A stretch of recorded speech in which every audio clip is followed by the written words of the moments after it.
want to talk about these other teams. We'll revisit this though. Put a pin on that joint. Might as well start now, honestly. I mean, that sounds like it's I wanted to talk thing. about the Mavericks. I feel like the Mavericks had a good trade deadline. They did.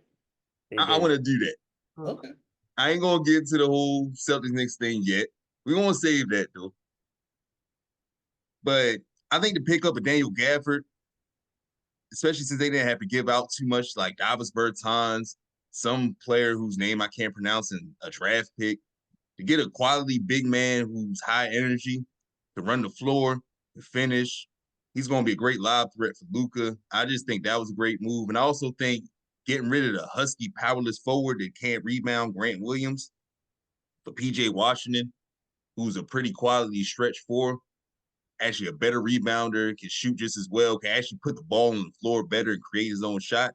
I think that was an exceptional move as well. So Dallas really, really improved themselves. And they were eighth in the Western Conference, so they needed to make a move to get more offensive threats. So now that they didn't have to give up Tim Hardaway Jr., they didn't have to give up Kyrie, like nothing like that. They have like a solid team. I don't know if that puts them up with the top of the Western Conference that we'll talk about in a little bit, but the Mavericks definitely improved from the deadline. I love the Gafford pickup, and I like the Washington pickup a lot as well. What's your reaction to it, Tay? Yeah, I was a big fan. I've always been rooting for the Mavs.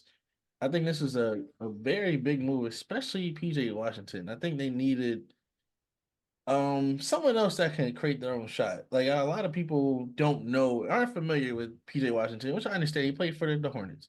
It's Right. kind of hard for for you to really pay attention to them.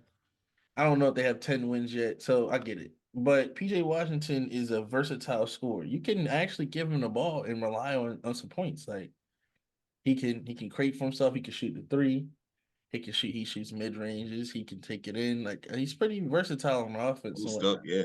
Yeah, he will give you some defense. He's not the greatest defender, but he'll give you some defense. He's definitely plus defender for sure. And he can rebound. That's exactly what the Mavs needed. And Gafford gave them security. Like, because Lively's been injured a lot. Gafford gave them security. So if either one of them, like if Lively's hurt, Gafford can just plug and play. Bring him right in. Because they needed help bad on rebounding. Mavs one of the worst rebounding teams, and they added a rebounder. That's what he does. He's a great help side defender. I think he's seventh in blocks or something like that. They just needed another paint presence when Lowry's not there, and I think that's what they got. And they got him for both trades. I feel like they won both trades they made. Run the shit out of them trades. They, What's your reaction to it, Darius? I was a little disappointed in the Wizards because why the fuck are you giving up Gafford for a bag of chips? I wasn't a fan of that. That really is like, bro, he's like Gafford's been a bright spot on your team. Like you gotta stop giving away the things that are making y'all like, that are showing that the Wizards could be better. Like he should have been there to stay when they got rid of whoever the fuck, like. So that's a little concerning. It's like the Wizards GM just be doing shit. Like he playing my league. I don't like that. Like, bro, come on, bro. Like at least try like the Pistons coach, he's trying to do stuff now. I mean, GM. He's trying, like, trying new shit, trading people, signing people, dropping people. Cool. Like that's what I think he's trying to do, trying to build something or open himself up to have a future. But like the Wizards, I don't know. It's like they just want to stay bad. It's so weird. Like your few bright spots, you're getting rid of them. Like it's a little weird, but the Pistons haven't been playing bad, so it's like maybe he knew what he was doing in the end of the day. Well, I'll say this to your Wizards point. What they get back for their players that play well there, it doesn't seem to add up. That's Because what I'm Bradley saying. Beal, you get hit Landry Shamet, Chris Paul, who you reroute in a draft pick. Yeah, Porzingis, you get Tyus Jones in a late first round pick. And yeah, then this trade is like bro. Gabriel is a quality starting center on the majority of these teams. You couldn't have got a pick back. Like, Yeah, ugh. it's just like, bro, it's like they don't care. And then that fucking Grant Williams being gone, that shit is hilarious. They said he was a locker room cancer. Nobody liked him.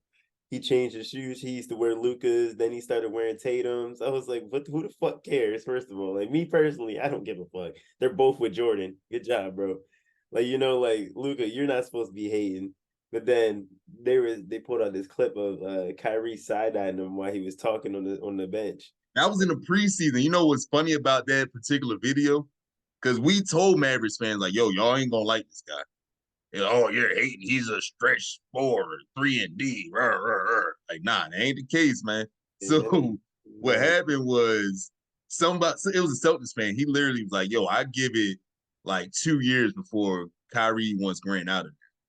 And then he came back on trade deadline when that trade happened. Like, damn, it wasn't even 4 months. So, like, we've been saying, and then Jaylen Brown, when they asked him, like, what's it going to be like playing against Grant Williams? So I'm sure he's going to be annoying all game. That's just what he does. And he like straight face when he said it. That's just what he does. He's an annoying nigga. That's crazy.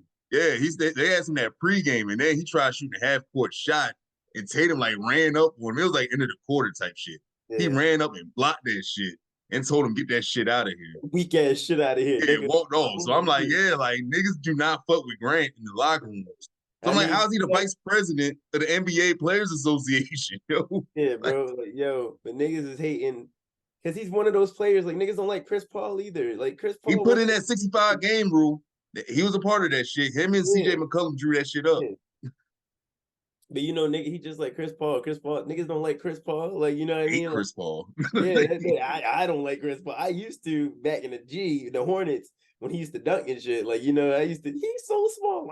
I can do that. Like, you know, but nah, he fucking suck. Like, nah, and then I should have known when fucking Jordan Walsh got there and he called him a cancer patient. That shit was crazy. He called Jordan Walsh a cancer patient. First thing he said, bro, you look like a cancer patient. Bro, what are you saying, bro? Yo, that's fighting words, bro. Yeah, that's what I'm saying. But Jordan Walsh probably dealt with that his whole life. And now he come to NBA like, oh no, we all grown. Like, you know, niggas say, yeah, you look like a cancer patient. What the fuck, nigga? Last thing about Grant Williams that it just got in my head. They said 2 years ago the team did an April Fool's prank with Udoka and Grant about to fight and shit. And they said the players thought it was serious, and Udoka was like, yeah, some of the players want to see Grant get his ass kicked. Yo. I was like, damn. Damn. That's what Udoka said. He like some players didn't even step in. They want to see him get his ass kicked. I was like, shit. Crazy. So this locker room cancer thing ain't new. They even said on his way out, he was like, players getting tired of him because he wasn't playing well and telling them what they needed to do and shit like that. So, yeah, I can't imagine. You know, Tatum got like 30 points. You got this nigga with like 2 points, 1 to 5 shooting, telling you what you need to do. Like, bitch. Shut up. Bro, leave me alone, bro. Right. Yeah, like at least like when